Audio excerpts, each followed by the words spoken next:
Hola, ¿qué tal? Mi nombre es JD Milena Cardona Cardona, soy estudiante de la maestría en enseñanza de las matemáticas de la Facultad de Ciencias Naturales y Exactas de la Universidad de Antioquia y el día de hoy voy a hacer un video con respecto a la graficación de funciones. Para ello he seleccionado la función x cuadrado más 2x sobre x cuadrado menos 3. Iniciamos determinando el dominio de la función, teniendo en cuenta que nuestra función es una función racional, pero adicional a ello es una función que está formada por dos funciones polinómicas. Tenemos que restringir el valor del denominador en 0, es decir, calculamos cuáles son los valores de x que hacen que nuestro denominador sea 0, que sería la única o las únicas o las posibles discontinuidades que encontráramos en el dominio de esta función. En ese orden de ideas, el valor que encontramos fue más o menos raíz de 3, por lo que el dominio de nuestra función se restringe a los intervalos menos infinito, menos raíz de 3, unido al intervalo menos raíz de 3, raíz de 3, unido al intervalo raíz de 3, infinito, abiertos todos.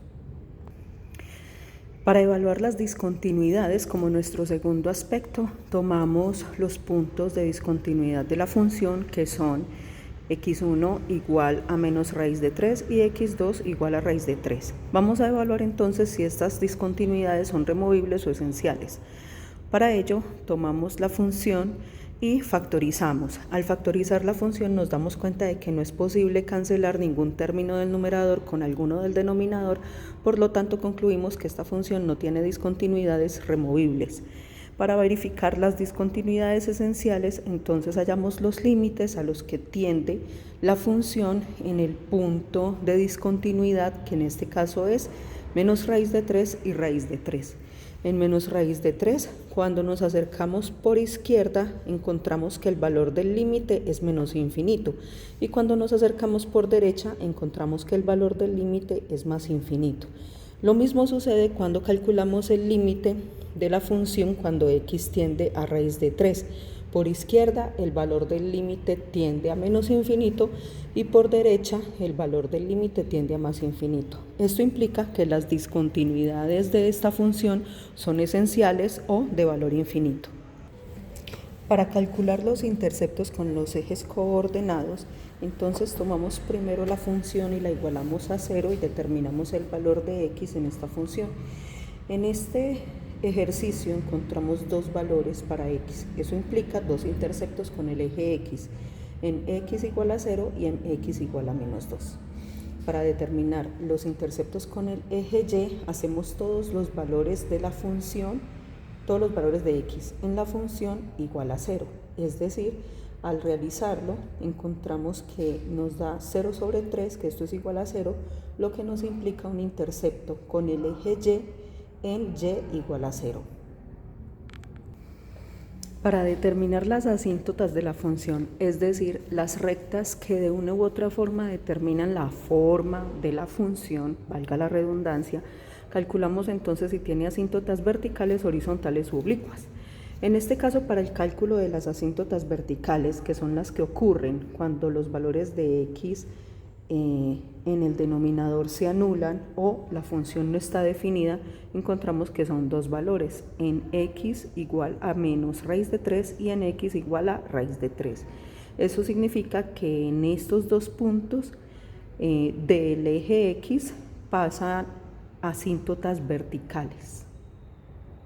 Para el cálculo de las asíntotas horizontales, calculamos el límite de la función cuando x tiende a más o menos infinito, y para hacer este cálculo, entonces, como son funciones polinómicas a las que nos estamos enfrentando, dividimos entre la incógnita con el mayor grado del exponente. Entonces, en este caso, determinamos el límite de la función cuando x tiende a más o menos infinito, y esto nos da un valor de 1.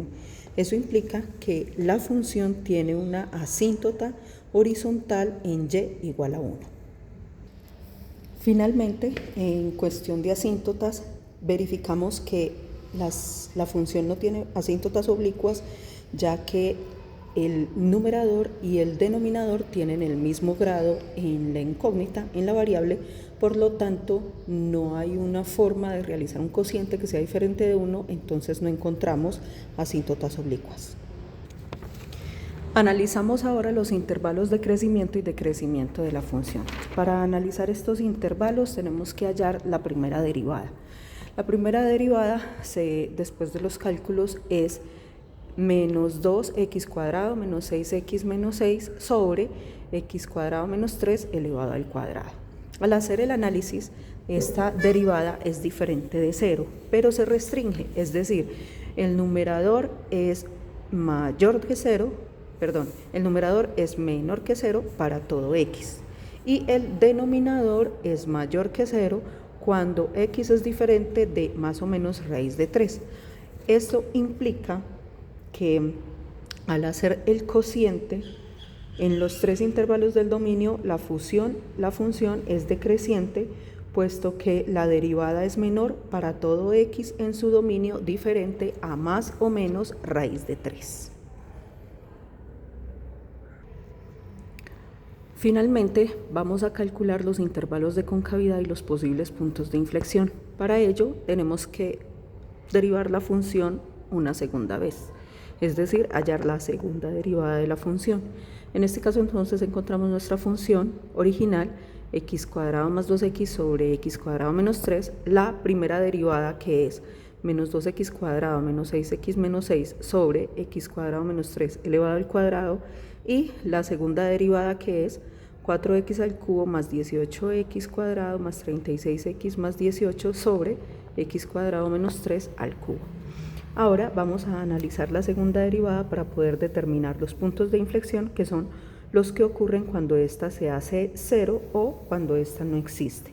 Y eso depende en este caso del numerador.